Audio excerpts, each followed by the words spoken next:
18 horas.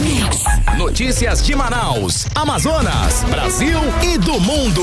Agora na Mix. Legal, 6 horas 2 minutos em Manaus, 18 horas no ar. A partir de agora vamos juntos, eu, você e ela, Karime Leão. Fala, Carlão, boa noite. Karime. Muito boa noite pra você, sintonizado aqui com a gente em 100,7. Já começo agradecendo, é claro, a sua companhia. Estamos juntos a partir de agora até às 7 da noite, aqui no 18 horas. Legal, e sempre contando com a sua participação, querido ouvinte, aqui no programa. Fique à vontade, participe conosco através do 994887592. Vale também a sua participação para você que nos acompanha ao vivo pela live do YouTube. Manda a sua mensagem de texto. E não esquece de seguir a gente nas redes sociais no @18 News. Só participar, 994887592. Direto para as ruas, trânsito, Karime. Vamos saber por onde anda o repórter André Meirelles e como está a volta para casa. Boa noite, André. Trânsito.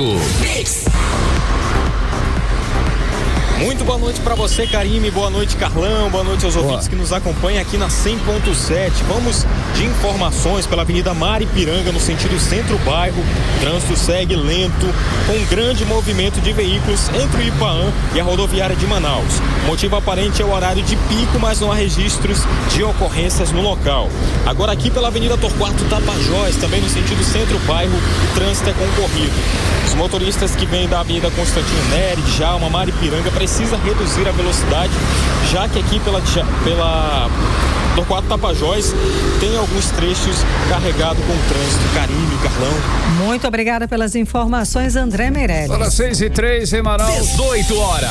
São 18 horas de hoje com os destaques do dia. Justiça determina que gestão de Wilson Lima corrija falhas estruturais e sanitárias no Instituto de Saúde da Criança. No João Lúcio, a denúncia de pacientes sendo atendidos em macas nos corredores. O Brasil registra mais de 45 mil atendimentos de emergência por envenenamento nos últimos 10 anos. Proteção para crianças e adolescentes. O presidente Lula sanciona o chamado PL da adultização. Para 6h04, você no melhor Mix do Brasil. Esses e outros assuntos, os destaques do dia, hein? Nós vamos conferindo os destaques desta quarta-feira, 17 de setembro de 2025, juntos até às 7 da noite, aqui no melhor Mix do Brasil, com mais uma edição.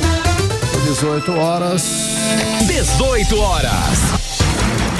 Olha só, e o caos ainda da saúde no Amazonas parece não ter fim, Karime e ouvintes, e mais uma vez a justiça precisou intervir, porque o governo de Wilson Lima não faz o básico. Não mesmo, né, Carlão? Vamos lá, o que aconteceu? Desta vez, o Tribunal de Justiça do Amazonas determinou que o Estado corrija em até 6 meses todas as falhas estruturais e sanitárias do Instituto de Saúde da Criança do Amazonas, o ICAM. Olha só, e não é de hoje, hein, que esses problemas são conhecidos e denunciados. Desde 2013, relatórios do Departamento de Vigilância Sanitária identificavam falhas graves no Centro de Tratamento Intensivo e na Unidade de Cuidados Semi-Intensivos. Só que até hoje nada foi resolvido, Karime. É claro, né, Carlão? Estamos aqui super acostumados, infelizmente, a anunciar esse tipo de situação, que o governo só age em questões pró-população quando a justiça determina. O resultado é o quê? Crianças e adolescentes continuam sendo atendidos em condições precárias. Mais um descaso com a população na área da saúde, que é a marca da gestão Wilson Lima. Uma gestão que vai fazer 8 anos, não inaugurou um único hospital, pelo contrário, piorou todo o sistema, condenando à morte centenas de pessoas que precisam da saúde pública aqui no Amazonas. Karime, mas dessa vez, se o governo descumprir, vai ter que pagar multa diária de R$5 mil, além de uma penalidade de R$100 mil pelo atraso em cumprir decisões anteriores. Bom, a repórter Nathalie Moraes está a par desse assunto, apurou mais informações e conversa ao vivo com a gente agora aqui no 18 horas. Boa noite, Nathalie. Então, o que você pode nos contar sobre as condições atuais e como é que essas medidas impactam no atendimento das crianças? Nathalie, boa noite. Muito boa noite para você, Karime. Boa noite, Carlão. Boa noite a todos os ouvintes que nos acompanham na noite desta quarta-feira, aqui na 100,7. Karime, essa recente decisão da Justiça do Amazonas contra a gestão Wilson Lima expõe aí realmente mais uma vez pacientes, o caos e a negligência que são realmente a marca dessa gestão quando a gente fala de saúde pública em todo o Amazonas. Isso porque, Karime, o Instituto da Saúde da Criança do Amazonas, o ICAM, já foi considerado referência no atendimento infantil de alta complexidade. Já foi considerado o principal hospital do nosso estado e da nossa região. Pessoas, crianças de todos os 62 municípios do Amazonas, muitas vezes vêm em busca de um atendimento mais completo, de uma melhor, de um tratamento adequado, e muitas vezes eles são transferidos para o ICAM, onde atualmente a situação é precária, Karime. A gente recebeu inúmeras reclamações de mãezinhas, eu realmente tentei entrar em contato com algumas delas e disseram pra gente até que estaria faltando até banheira para dar banho nas crianças que estão internadas, Karime. A gente recebeu informações de que as crianças estariam tomando banho na pia, onde é feita ali a lavagem das mãos. Meu Deus! Porque o hospital estaria sem, um local para que fosse feito o higiene correto. E olha que a gente está falando de crianças pequenas, Eu tô falando ali de crianças que muitas vezes são recém-nascidas, têm meses e precisam de todo um cuidado ali com higiene, e o ICAM não teria nenhum berçário adequado para fazer aí a higienização dessas crianças. Só que não é de hoje que essas reclamações estão aí. Como você disse, Karime, o governo Wilson Lima está há 8 anos na gestão e a gente não vê melhoria. Mas segundo o Ministério Público, esses problemas começaram ainda em 2013. Mas em 2021 o governo já tinha sido chamado para conversar, Inclusive, o Ministério Público fez um alerta de forma bem efetiva, levou ali todos os relatórios com as reclamações, de pais e mães de que são usuários, pessoas que tinham familiares internados naquela unidade hospitalar, e as crianças que ali estavam recebendo um atendimento precário. A unidade, não tinha o básico de vigilância sanitária. Muitas reclamações, Karime, porque muita gente afirma que a empresa que está atuando, fazendo, a limpeza ali daquela unidade hospitalar, também está com os seus salários atrasados. E aí, muitas vezes, a unidade, o ICAM, não estaria recebendo ali a limpeza necessária. E toda essa precariedade levou a essa decisão do Ministério Público. O Estado, foi multado em R$100 mil, como você já adiantou, por conta dessa demora em cumprir aí as medidas liminares. A gente está falando de que o governo foi chamado para conversar em 2021, a gente já está em 2025 e até agora nada tinha sido feito. Meu Deus. E aí, só agora, depois dele ter sido pressionado pela Justiça do Amazonas, ele resolveu acordar, vamos dizer assim. A gente conversou com o deputado estadual Wilker Barreto, e ele falou um pouco mais pra gente sobre essa situação lá no ICAM. Vamos conferir o que disse o parlamentar. Olha, parabenizo o Ministério Público, a Justiça, por permitir o enquadramento à Secretaria de Estado da Saúde na melhoria do Instituto da Criança do Amazonas. A pergunta que eu faço: como é que o Instituto da Criança do Amazonas não entra no radar estrutural do governo? Eu vou ficar muito atento se na mensagem do orçamento 2026 isto será contemplado. O Ministério Público deu 6 meses para se equacionar para onde está indo os bilhões. Por isso que volta à tona, quando licitações suspeitas de telemedicina de R$197 milhões em 1 minuto de licitação, contratos de quase 2 bilhões com OS, organizações da saúde, que a gente sabe que tem um modus operandi muito, muito suspeito, e com escândalos a nível nacional. É triste saber que a nossa saúde, que vai custar mais de R$5 bilhões este ano, está nesse grau de penúria, tendo que a Justiça obrigar o Estado a estruturar um hospital que atende crianças. Isso resume a saúde do governo do Estado do Amazonas. 18 horas. Karime, Carlão e ouvintes, a gente ouviu aí a fala do deputado estadual Wilker Barreto, né? E assim, realmente, Karime, permitir que a principal unidade infantil do Amazonas opere em condições indignas, né? Realmente condenar aí a vida de milhares de crianças. A gente tá falando nem mesmo as crianças são prioridades nessa gestão quando a gente fala de saúde. Sem dúvida alguma, muito obrigada pela apuração, pelas informações que você trouxe hoje aqui pra gente, Nathalie Moraes. Legal. Infelizmente, essa é a realidade, né, Carlão?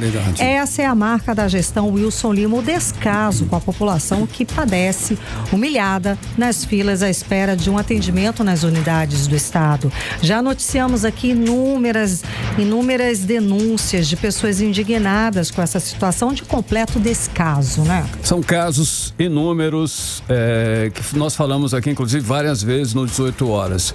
Como os pacientes com câncer que tiveram o tratamento interrompido por falta de insumos. Entrevistamos mães que cobram explicações e justiça pela morte dos filhos dentro das unidades do governo do Amazonas. A fila das crianças cardiopatas que esperam por tratamento. Nós temos falado sobre esse assunto constantemente, Karine. Elas são pessoas em agonia que esperam ter um mínimo de dignidade quando chegam no hospital, mas sequer existe estrutura.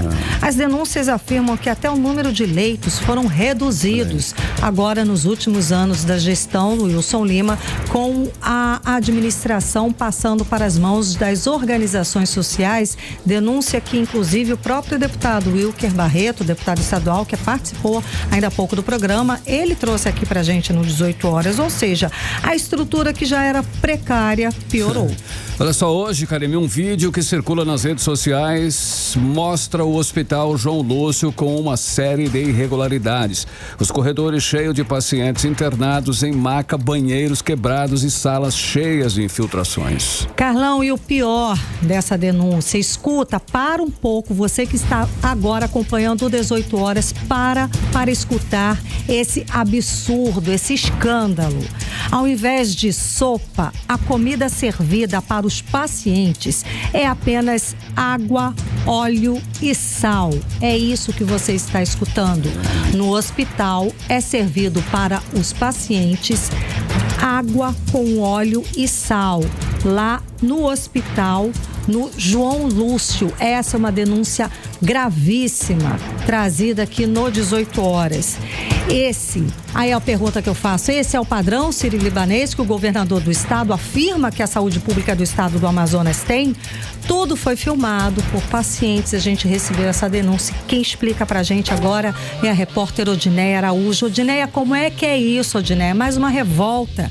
A refeição é água, óleo e sal? Pois é, os internautas ficaram tão assustados quanto nós. A denúncia mais chocante veio justamente da própria alimentação oferecida. O homem que gravou o vídeo descreveu a refeição como uma simples mistura de água, óleo e sal. E segundo ele, não tem comida decente. O público que estiver vendo o programa pelo nosso canal no YouTube pode conferir o paciente abrindo o copo que recebeu e que deveria ser uma sopa. Vou mostrar para vocês o almoço. O que é o almoço aqui, ó. Eu vou abrir. Vou abrir o que é o almoço. Água com óleo e sal. O vídeo que circula nas redes sociais nessa quarta-feira recebeu inúmeros comentários de pessoas relatando situações parecidas. E eles até trouxeram à tona um vídeo anterior de acompanhantes e até de servidores do Hospital João Lúcio denunciando a falta de alimento ou a distribuição de água com sal e óleo. Eu estou aqui desde ontem à noite. A informação que a gente tem aqui, ontem a gente já enfrentava esse problema aqui de alimentação para os pacientes e para acompanhante. Hoje a situação se agravou e a informação que eu recebi agora é que meu pai 2 horas da tarde está sem almoçar, porque chegou no nível que o médico pediu para o acompanhante, para o paciente, pedir para denunciar que não tem alimentação para o paciente. Passamos o dia todinho, veio uma quentinha de 16 horas da tarde.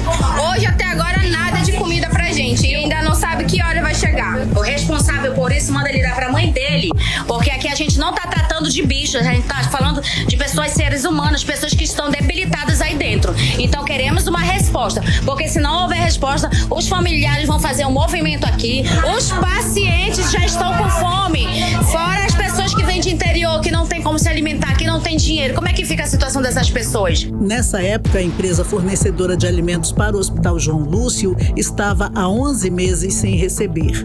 O líder do movimento social Todos pela Saúde, Denison Vilar, diz que a situação do João Lúcio é a mesma de outras unidades de saúde do Amazonas. A alimentação não é novidade no João Lúcio, no Platão, no 28, problemas de alimentação. São casos corriqueiros, casos antigos, de empresas prestadoras de serviços que, lamentavelmente, os empresários precisam dividir seus lucros com responsáveis do poder público para poder prestar o serviço público.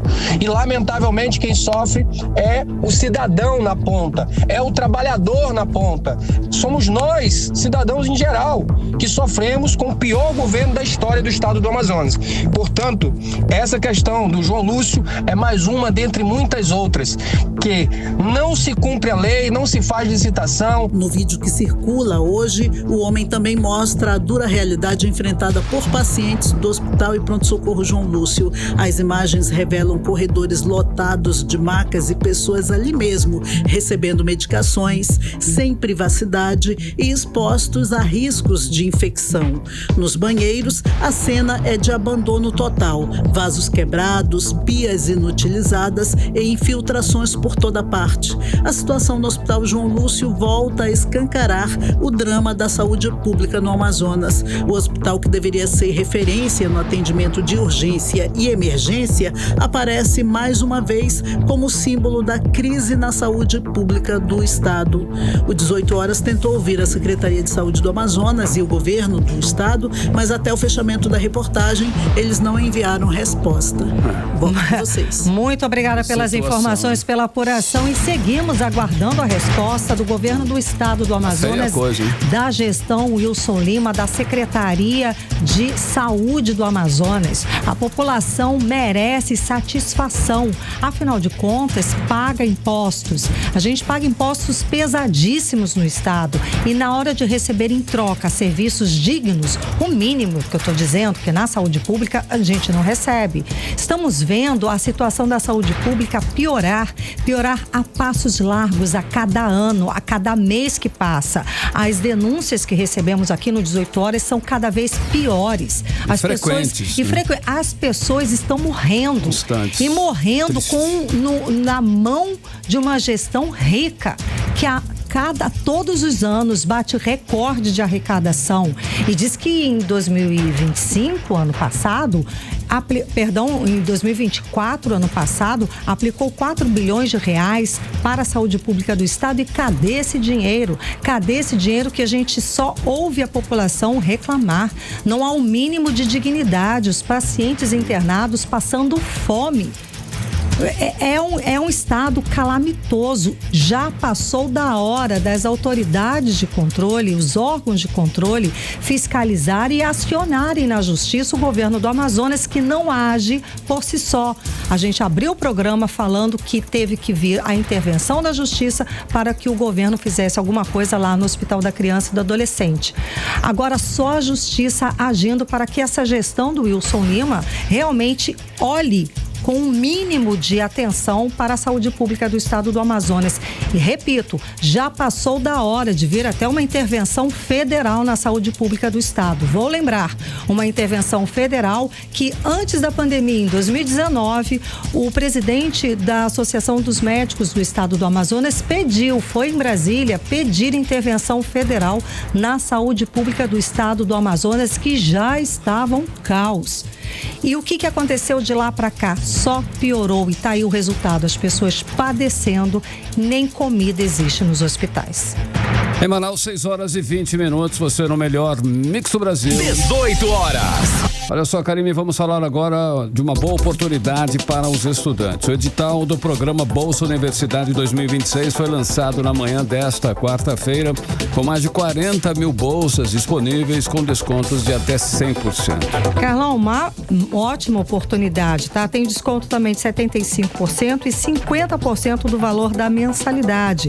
E também na modalidade voluntária, como explica o repórter André Meirelles. Boa noite, André.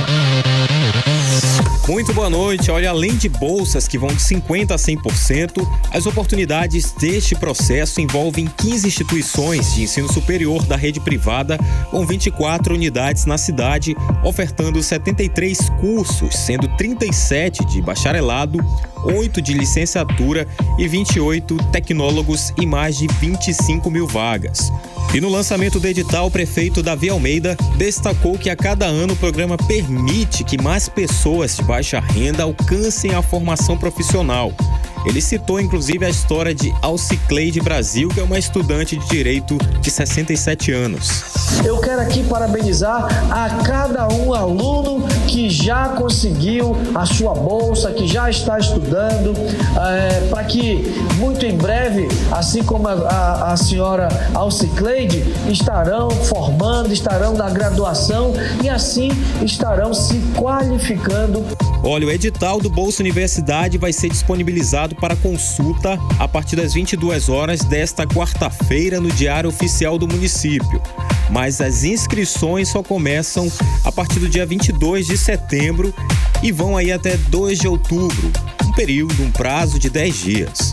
Para participar, o candidato precisa ser brasileiro, residente em Manaus, ter renda familiar per capita de até um salário mínimo e meio e estar matriculado ou apto a se matricular em uma das instituições de ensino superior parceiras. Volto com vocês. Muito obrigada, André Meirelles. Uma boa oportunidade. Sem dúvida, Karine. Agora, 6h23, você era o melhor mix do Brasil. Mix. Olha, escuta esse alerta, hein? O Brasil registrou mais de 45 mil atendimentos de emergência por envenenamento nos últimos 10 anos e todos esses casos evoluíram para internação. Carlão, aqui na região norte, por exemplo, foram quase 4 mil casos nos últimos anos. A repórter Vanessa Lima acompanhou esses dados, esses números e traz os detalhes pra gente. Então, Vanessa, o que mais preocupa as autoridades de saúde quando a gente fala de envenenamento aqui na região norte? Boa noite. Karime, Carlão e ouvintes, os casos de intoxicação no Brasil, e especialmente aqui na região norte, têm chamado a atenção das autoridades de saúde por vários motivos. Apesar de o número ser menor em comparação com outras regiões, o crescimento dos atendimentos preocupa muito. Só nos últimos 10 anos foram 3.980 internações por envenenamento na rede pública, com destaque para o estado do Pará, que registrou 2.047 casos, e Rondônia, com 936 casos. Esses números mostram que o risco é real e exige medidas urgentes de prevenção, fiscalização e conscientização. Mas não é só a quantidade que chama a atenção, é o tipo de ocorrência. A região norte também aparece com 435 internações por intoxicação proposital causada por terceiros, o que revela um cenário alarmante de violência silenciosa, muitas vezes ligada a conflitos íntimos e emocionais. Esse tipo de envenenamento não é acidental, e sim intencional, o que exige uma resposta não só médica, mas também social e jurídica. Um dos principais fatores é o fácil acesso a substâncias tóxicas. Muita gente tem em casa medicamentos, produtos químicos ou até pesticidas sem qualquer controle, o que facilita acidentes e casos intencionais. Outro ponto que pesa é a falta de fiscalização e regulamentação. Sem regras claras e fiscalização eficiente, essas substâncias circulam livremente, o que aumenta o risco do uso indevido. Além disso, tem a questão da desinformação. Muita gente não sabe como armazenar ou usar medicamentos corretamente, e isso leva a intoxicações acidentais, principalmente entre crianças pequenas e idosos. Agora, falando sobre o perfil das vítimas, a maioria são homens, mais de 23 mil registros, e os grupos mais afetados são adultos jovens entre 20 e 29 anos e crianças de 1 a 14 anos. Bebês e idosos aparecem com menos frequência, mas ainda assim em números que preocupam. O diretor do Hospital Pronto Socorro 28 de agosto, Roberto Zonta, descreve qual o atendimento padrão para quem ingere alguma substância prejudicial. Esse paciente ele vai passar por uma classificação de risco, né, da qual ele define uma complexidade e gravidade do caso. Isso vai levá-lo diretamente ao atendimento médico, que vai fazer um diagnóstico, entender qual é o tipo de intoxicação, né, qual é a causa, o agente tóxico que levou a essa causa, e já institui o tratamento. Trazer esses dados à tona é essencial para que a gente entenda a gravidade do problema e cobre mais fiscalização e mais proteção para quem está mais vulnerável. Porque envenenamento não é só uma questão médica, é também social, emocional e muitas vezes criminal. Volto com vocês. Muito obrigada pelas informações, pela apuração, Vanessa Lima. 18 horas. Às 6 horas e 26 minutos, você no melhor Mix do Brasil. Participe conosco do programa 18 horas com os destaques do dia. O nosso telefone, o nosso WhatsApp é o 99488-7592 para você participar. Nas redes sociais estamos no @18 horas News. Mix. Política. E vamos de política, Carlão, com Kennedson Paes e Nathalie Moraes. Kennedson, boa noite, Kennedson. Então, a Câmara dos Deputados aprovou ontem a chamada PEC da blindagem, que literalmente blinda os parlamentares de investigações criminais. Só 13 representantes da bancada do Amazonas votaram contra: Amon Mandel, Átila Lins e Sidney Leite. Conta pra gente qual o resultado, o que implica isso, o que é essa PEC da blindagem. Conta mais, Kennedson. Boa noite. Oi, Karime, muito boa noite pra você, pro Carlão, pra todos que acompanham a gente aqui no 18 horas da Rádio Mix Manaus. É muito bom a gente entender as consequências dessa aprovação da PEC e também pra gente até cobrar os nossos próprios parlamentares amazonenses pelo que passa ou não lá no Congresso Nacional. E a gente sabe que tem consequência dessa decisão. A Câmara dos Deputados, ela fez essa aprovação da PEC, conhecida como PEC da blindagem, uma proposta para poder, na teoria, tentar restringir o poder do Supremo Tribunal Federal e também ampliar privilégios a deputados e senadores. Por essa PEC, parlamentares não só poderão ser eles só poderão ser processados, com autorização da Câmara ou também do Senado em votação secreta. E na prática, isso dificulta investigações e reduz a transparência e abre espaço para impunidade. Essa proposta, ela também define que prisões em flagrante só serão possíveis em caso de crime inafiançável. Mas mesmo nessas situações, o Congresso decidirá em até 24 horas se a prisão será mantida ou revogada. Outra mudança é a ampliação do foro privilegiado, que passa a valer também para presidentes de partidos políticos com representação no Congresso. Ou seja, a gente teve essa votação ampla, tanto no primeiro turno como também no segundo turno. Foram mais de 300 votos favoráveis a essa decisão e o número de votos contra essa PEC não passou de 134, ou seja, a bancada do Amazonas, pela sua grande maioria, votou contra essa decisão, uma proposta que muitos especialistas alertam para ser um retrocesso para a democracia. A gente vai ouvir agora uma sonora do Sidney Leite, ele que falou mais e criticou essa decisão. Vamos ouvi-lo. Se um parlamentar, por um acaso, estiver envolvido com crime organizado, com tráfico de drogas, ele sequer será processado. Imagine outros tipos de crime, como de corrupção. Isso é um absurdo, é uma inversão de valores. Eu entendo que deputados e senadores não estão acima do bem e do mal, e muito pelo contrário. O parlamentar deveria ser o primeiro a dar o exemplo. Uma coisa é ter a garantia do exercício do mandato parlamentar, do mandato popular, de ter a liberdade de expressão. Outra coisa é uma blindagem contra qualquer tipo de crime. Eu entendo que o Brasil não precisa e não merece disso. O parlamento, a Câmara Federal dá um péssimo exemplo. No Amazonas, a gente teve uma votação que a grande maioria, que eu já mencionei, ela votou favorável a essa decisão. Votaram contra essa PEC Amon Mandel, Átila Lins e Sidney Leite. A favor, Adair Filho, Fausto Júnior, Paulo Avelino e Silas Câmara. Ou seja, essa grande maioria aprovou essa proposta, que está sendo muito criticada. A gente tem também o deputado Kim Kataguiri, ele que criticou bastante essa decisão. Vamos ouvi-lo rapidinho.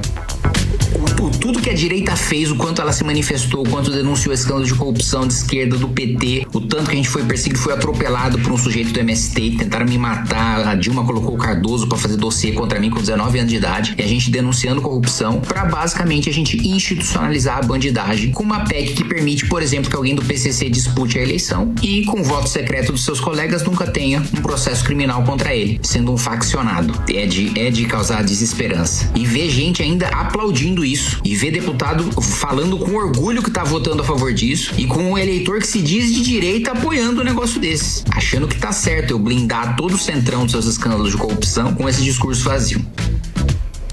Então, ou seja, houve uma reação em relação a essa decisão também, porque até o próprio movimento de combate à corrupção, ele alertou que essa PEC, ela é ali uma ameaça ao equilíbrio entre os poderes e fortalece a impunidade para poder fragilizar a transparência. Mais uma vez a gente pode lembrar aqui quem votou favorável e quem votou contra essa PEC. A Momondel votou contra essa PEC, Átila Lins, Sidney Leite, e a favor votaram Adail Filho, Fausto Júnior, Paulderney Avelino, Silas Câmara e Capitão Alberto Neto. Ou seja, essa grande maioria votou a favor dessa decisão. Muito obrigada pelas informações. Olha só, Nathalie, pesquisa divulgada hoje revela que o ex-presidente Jair Bolsonaro continua sendo aí o principal nome da direita e centro-direita no Brasil, com 43,1% da preferência dos eleitores. Nathalie, o que mais revela essa pesquisa?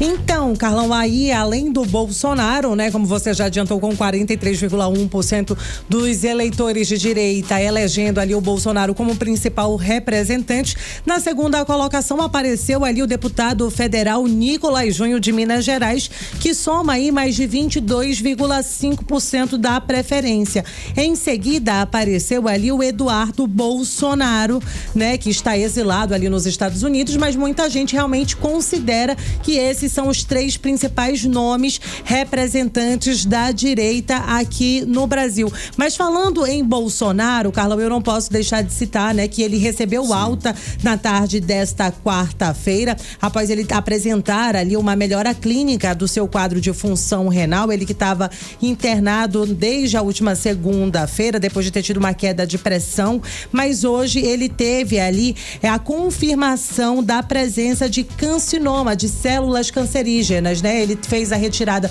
no último domingo de pele, de né? duas lesões, exatamente, e aí hoje foi confirmado, viu, Carlão, que ele está aí com câncer de pele. Mas essas lesões já foram retiradas, ele deve retornar para fazer alguns tratamentos, mas segundo o boletim médico não seria nada invasivo, né? Não teria tido uma invasão mais profunda, Carlão. Ok, Nathalie. Kennedy, vamos lá. O deputado Dan Câmara usou a tribuna da Assembleia Legislativa aqui do Amazonas para criticar iniciativas do governo federal, incluindo aí a ação da Polícia Federal, que nós comentamos ontem aqui no programa, né, em Manicoré, Humaitá, como uma suposta decisão do IBAMA ou de órgãos ambientais. Ele ainda citou a ministra do Meio Ambiente, criticou bastante a Marina Silva.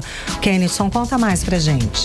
Exatamente, essa ação da Polícia Federal que aconteceu nos municípios de Humaitá e Manicoré continua ainda reverberando na própria Assembleia Legislativa do Estado do Amazonas. Quem comentou foi o comandante Dan em relação à posição da ministra Marina Silva, que sempre quando o assunto é Amazonas ou Amazônia, ela se posiciona completamente contra e a favor de grandes instituições que não se interessam pela Amazônia. Vamos ouvir um pouquinho sobre o que o comandante Dan falou na Assembleia Legislativa.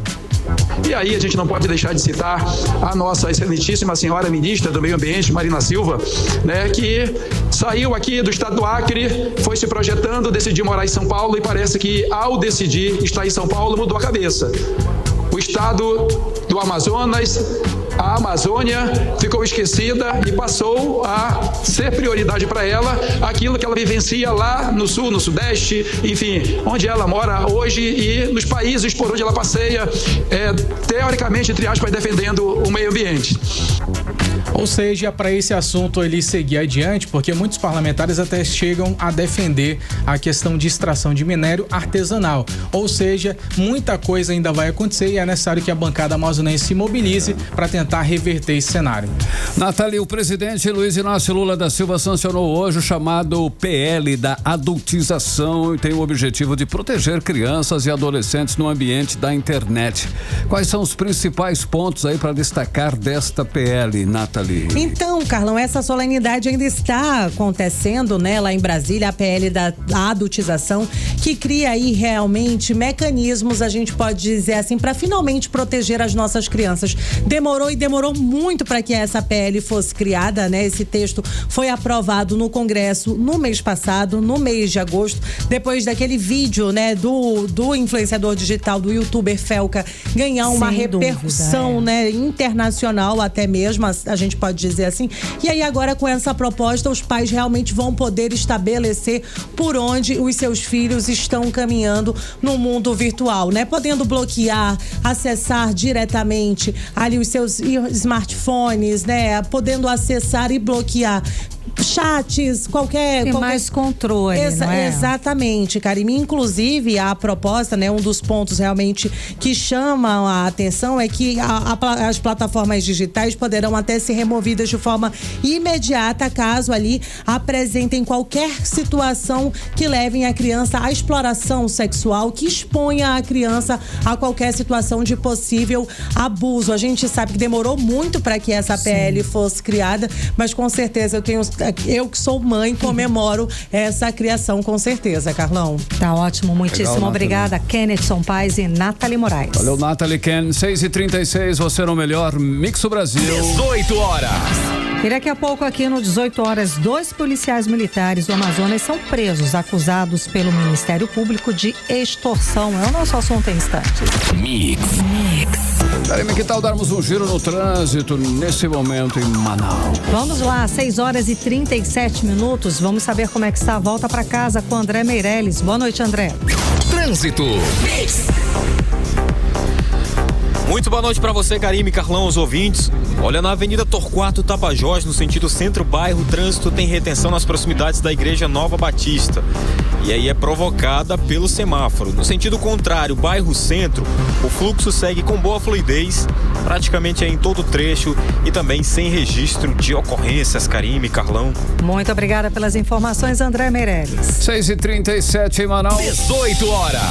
Agora nós vamos de tempo e temperatura, a previsão do tempo com ela, Vanessa Lima. Previsão do tempo.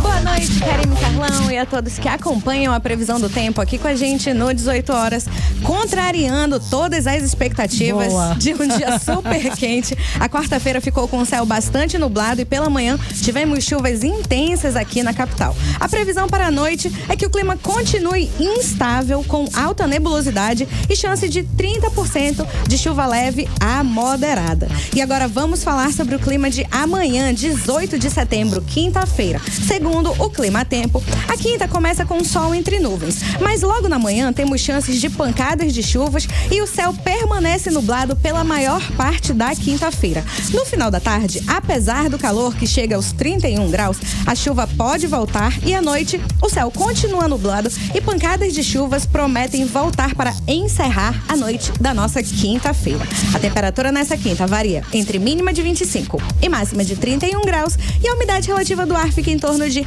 67 a 98%.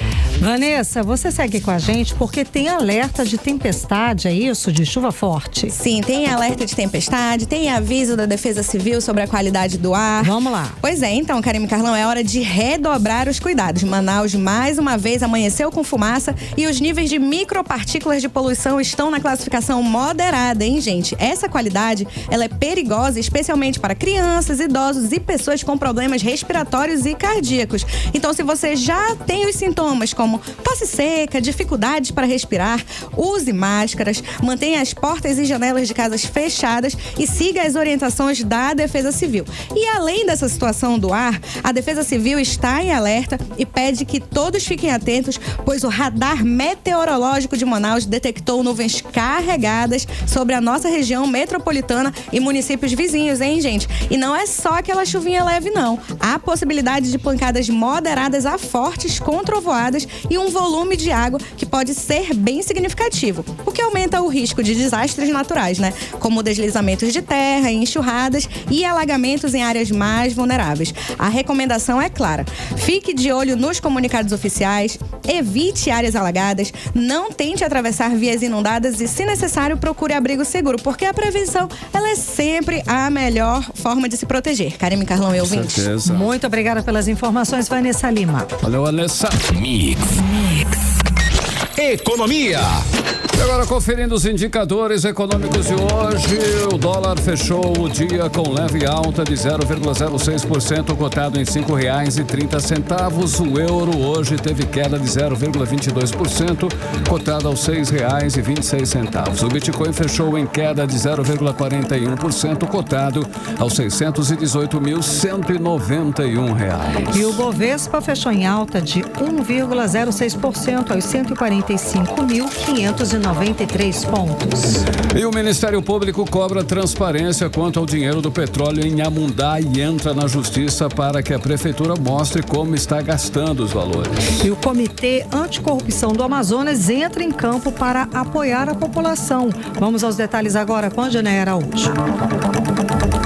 Bom, o uso do dinheiro público em Inhamundá entrou na mira da Justiça. O Ministério Público do Amazonas entrou com uma ação exigindo que a Prefeitura mostre de forma clara e detalhada como está aplicando os milhões que recebem royalties do petróleo. O prazo foi dado e, se não cumprir, o município pode ser multado. As informações precisam estar disponíveis no portal da Transparência para que cada cidadão acompanhe de perto como o dinheiro está sendo gasto. Quem está apoiando a iniciativa é o Comitê Amazonas de Combate à Corrupção, que lembra: transparência é a base da democracia. De acordo com o advogado Manuel Júnior, do Comitê Amazonas de Combate à Corrupção, quando o recurso é bem aplicado, pode transformar a vida das pessoas, gerar desenvolvimento e trazer mais qualidade de vida. Estamos falando de milhões em royalties do petróleo, dinheiro público, dinheiro da população. O Ministério Público do Amazonas entrou com uma ação para que a Prefeitura mostre de forma clara como esse recurso está sendo usado. E nós, do Comitê de Combate à Corrupção, apoiamos totalmente essa iniciativa. A Justiça já determinou prazo, já fixou multas e agora não tem mais desculpa. A Prefeitura precisa publicar cada gasto no portal da Transparência. Isso significa mais fiscalização, mais participação popular, mais controle social. A população tem o direito de saber. E é transparência, não é favor, é obrigação. O comitê também cobra que órgãos de controle, como o Tribunal de Contas, publiquem relatórios de forma simples e acessível para que qualquer pessoa possa entender e fiscalizar. Essa ação pode ser um marco positivo para Inhamundá, que tem a chance de se tornar exemplo em responsabilidade e compromisso com o interesse público. E vale lembrar que desde agosto de 2023, o comitê já vinha pedindo que o Ministério Público investigasse como as prefeituras do Amazonas estavam usando os royalties do petróleo e gás. Volto com vocês. Legal, Dinei. Agora 6h43, você no melhor mix do Brasil. 18 horas. Olha só, e mais 2 agentes da Polícia Militar do Amazonas são presos em operação do Ministério Público do Estado que investiga um grupo criminoso que realizavam falsas operações para extorquir as vítimas. Carlão, foram presos o sargento aposentado Francisco Vendel Silmas Tomé, da Polícia Militar do Amazonas, e Sávio Antônio Leite Correia. Segundo o Ministério Público, o grupo investigado, ele usava contas bancárias fraudulentas para lavar o dinheiro de extorsões. Olha, Karime, além das prisões, a ação também cumpriu 5 mandados de busca e apreensão. Ao todo, já foram realizadas 11 prisões nessa investigação, que é mais um caso que evidencia o caos na segurança pública na gestão do governador Wilson Lima. O repórter Kennedson Paz acompanhou essa situação e traz os detalhes pra gente agora, ao vivo, aqui no 18 horas. Boa noite, Kennedson. Então, conta pra gente as atualizações desse caso. Oi, Karime, muito boa noite novamente para você, pro Carlão, para todos que acompanham a gente aqui no 18 horas da Rádio Mix Manaus. Então, essa operação, ela foi a segunda fase de uma operação que já tinha sido realizada na primeira fase, lá no período de julho deste ano, onde houve o resultado ali de pelo menos 9 policiais que tinham sido presos, houve grande apreensão de armas, munições, celulares, veículos e mais de R$10 mil em dinheiro vivo apreendido naquela época. E o Ministério Público revelou que criminosos extorquiram cerca de R$300 mil, além de joias, também objetos de valor. Então a gente vai ouvir agora o promotor do Ministério Público, Armando Gurgel, ele que fala pra gente a respeito sobre os cumprimentos de mandados de prisão e também cumprimento de mandados de busca e apreensão. Vamos ouvi-lo. partir de técnicas especiais de investigação, nós alcançamos esses elementos. E, portanto, hoje foi dado cumprimento a 4 mandados de busca e apreensão. E aqui em Manaus, um relacionado a esse alvo que estava em Borba e outros 3 relacionados ao alvo que era o policial reformado, assim como nós cumprimos mais um mandado de busca e apreensão em Borba, totalizando aí, 5 mandados de busca e apreensão. E uma prisão em Manaus e do outro alvo em Borba, portanto, mais 2 mandados de prisão, de tal forma que na primeira fase nós tivemos 9 prisões, agora concretizamos mais 2 ainda nessa investigação. Existem outros dados a ser levantados, possivelmente a gente não sabe informar se vamos alcançar outras pessoas, mas até o momento são 11 pessoas presas e mais esses 5 mandados cumpridos na data de hoje nesse contexto. Aí existem diversos crimes praticados, desde extorsão mediante sequestro, práticas de falsidade documental, estelionatos. Essas investigações, elas começaram após um sequestro que aconteceu no bairro Bandô. Você que nos acompanha pelo YouTube vai poder ter acesso a essas imagens, onde mostra esse sequestro no bairro Bandô, lá em fevereiro desse ano, que levantou diversos suspeitos, porque os criminosos estavam bem equipados com colete, balísticos, rifles e muitas outras munições e armas. Então tudo isso chamou a atenção e o caso passou a ser investigado. O procurador Armando Gugel, ele também falou sobre o número de vítimas. Vamos ouvi-lo. Não era uma ação policial, porque as pessoas eram extorquidas e depois liberadas. Até agora, em termos de vítimas identificadas, nós tivemos uma atuação muito específica, já bem aprofundada, de uma pessoa específica e de um casal. E algumas pessoas também que se veem em mira desses grupos são, de fato, envolvidos em atividades criminosas. E aí a pessoa se sente menos imbuída em ir ao Ministério Público, Além disso, segundo as informações do Ministério Público, um dos policiais que foi preso hoje já havia sido detido em 2023 por tráfico de drogas. Ele, inclusive, teria chegado a atirar contra os policiais durante essa ação realizada pelas equipes da Polícia Militar. E o objetivo dessa operação é justamente enfraquecer esses núcleos criminosos formados ali dentro das próprias forças de segurança pública daqui do nosso estado do Amazonas. O grupo é suspeito de praticar extorsões, sequestros e violência em vários municípios do Amazonas. Ou seja, mais uma vez o Ministério Público encontrando vários suspeitos de integrarem essas milícias que atuam aqui no nosso estado do Amazonas, e agora a casa deles está caindo e com certeza ainda vai haver novos desdobramentos desta operação do Ministério Público. E o pior, Kennedy, muito obrigada pela apuração, pelas informações, é que são agentes da segurança pública do estado do Amazonas que estão sempre à frente dessas organizações criminosas que estão sendo descobertos. É claro que a gente faz aqui uma ressalva, temos todo o nosso apoio, a nossa admiração aos policiais, a grande maioria que faz parte da cooperação das seguranças públicas do estado do Amazonas, homens e mulheres honrados que saem todos os dias para proteger o cidadão. A gente sabe que esses casos são exceções aos casos da grande maioria que são desses agentes honrados, e a gente sabe sim que são pessoas honradas que saem para trabalhar, para assegurar a segurança do cidadão. Agora, o problema, Carlão, é que realmente é cada vez mais comum a notícia de agentes do governo do estado do Amazonas ligados à Secretaria Pública que são presos em operações como essas. Vamos seguir acompanhando. Agora 6h49, você no melhor Mix do Brasil. 18 horas. Olha só, Karime, o Amazonas está entre os 13 estados que já aderiram ao Cadastro Nacional de Pessoas Desaparecidas, uma plataforma criada pelo Ministério da Justiça para unificar e cruzar informações de diferentes estados. Então, Carlão, esse cadastro é considerado um marco, tá? Porque vai permitir a integração de dados entre Polícia Federal, policiais civis, Ministério Público, defensorias e até organizações da sociedade civil. O objetivo, é claro, é fortalecer as investigações, agilizar o encaminhamento de informações e aumentar as chances de localizar essas pessoas desaparecidas. Olha, segundo o Ministério da Justiça, o sistema também prevê alertas imediatos para as forças de segurança quando uma pessoa desaparece, o que pode fazer toda a diferença nas primeiras horas de busca. Sem dúvida. A repórter Vanessa Lima, ela tem mais detalhes a respeito de como o Amazonas está inserido nesse processo. Como esse cadastro nacional pode contribuir na prática para reduzir o número de pessoas desaparecidas aqui aqui no estado. Boa noite, Vanessa.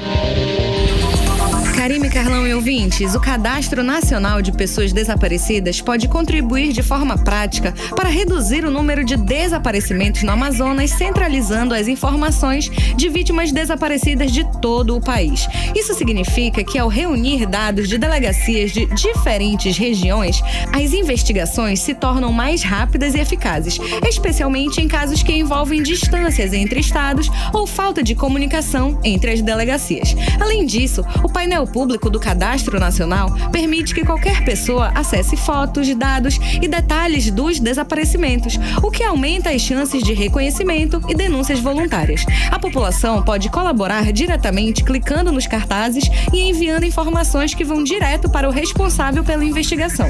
Isso transforma o cidadão em parte ativa da busca. A delegada Aline Lima destacou que existe um sentimento de avanço nesse passo, pois o cadastro é uma ferramenta poderosa que fortalece a busca por desaparecidos. Dentro desse cadastro também existe o painel público, onde vai ficar acesso a todas as pessoas do Brasil com as informações básicas dos desaparecidos do Brasil inteiro, como o nome, a última roupa que a pessoa usou ao desaparecer.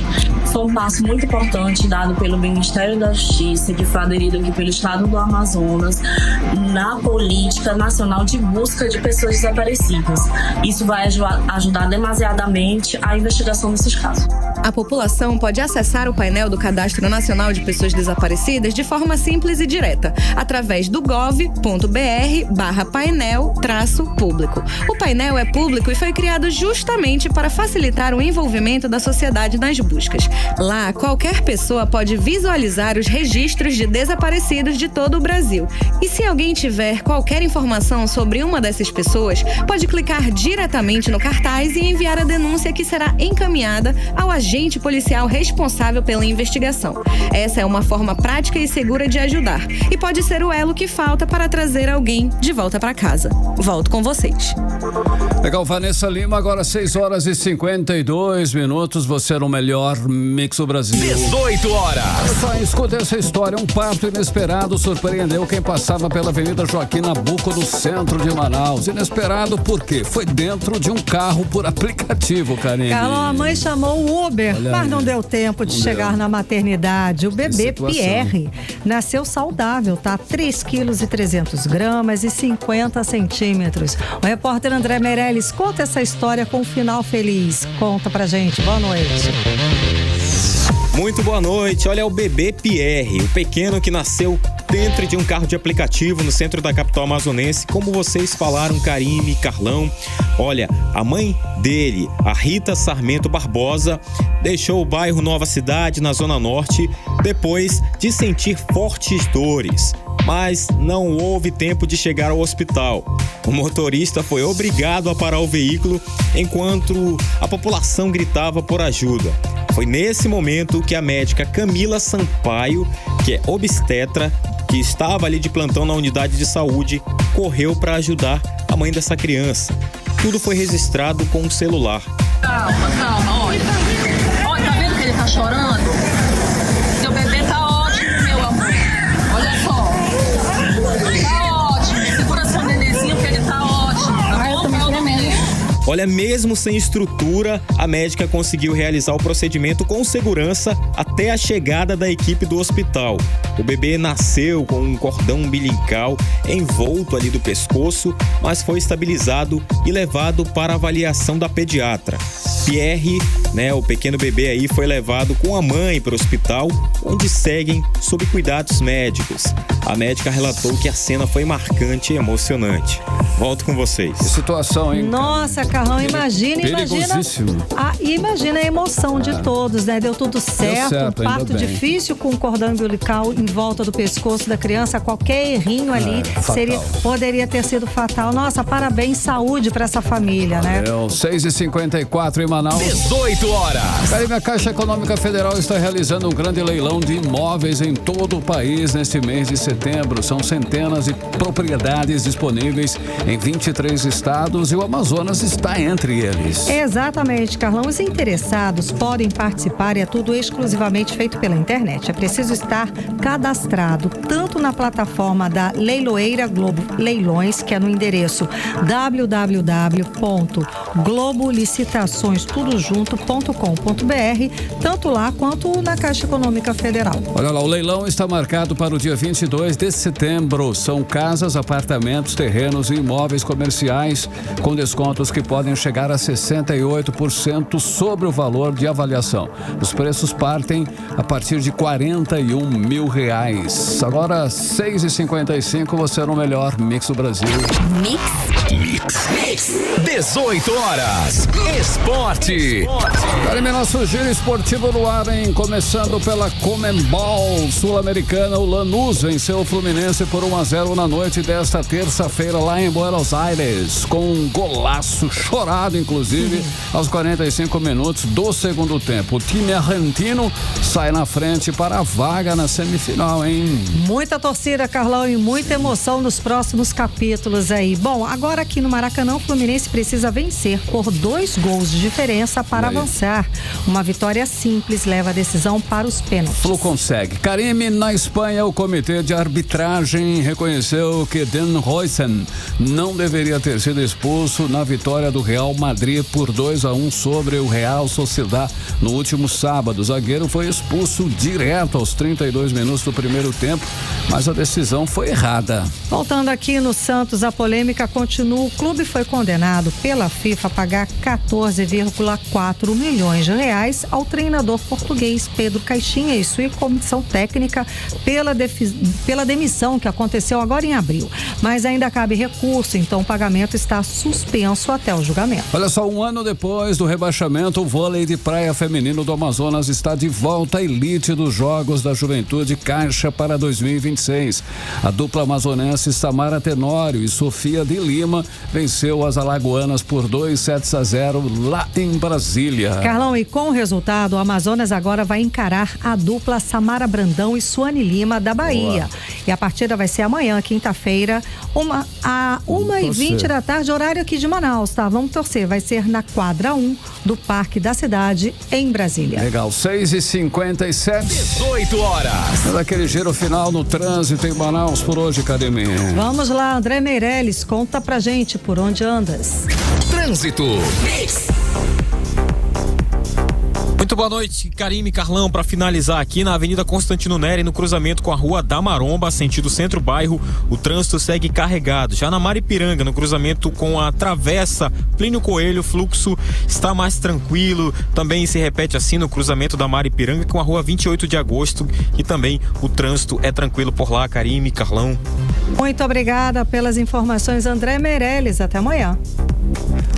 Olha só, o presidente Luiz Inácio Lula da Silva sancionou a lei que institui a Carteira Nacional de Docentes no Brasil, a CNDB, Carime. Então, o novo documento, Carlão, de identidade funcional emitido pelo Ministério da Educação vai dar aos professores da rede pública e privada descontos em eventos culturais como cinema, teatro e shows. E com a sanção, o novo documento deve começar a ser emitido a partir do dia 15 de outubro, Dia Nacional do Professor. Agora 6h59.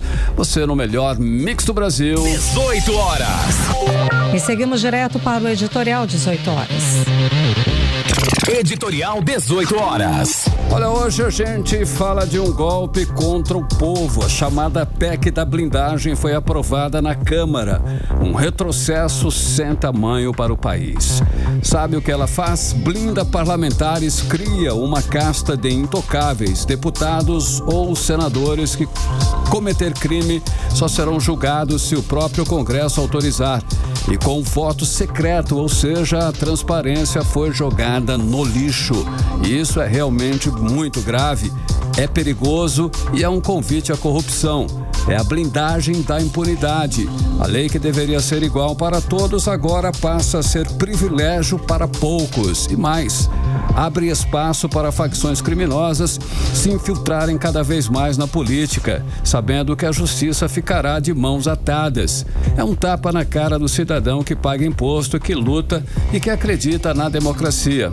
O Senado agora tem a responsabilidade de barrar esse absurdo.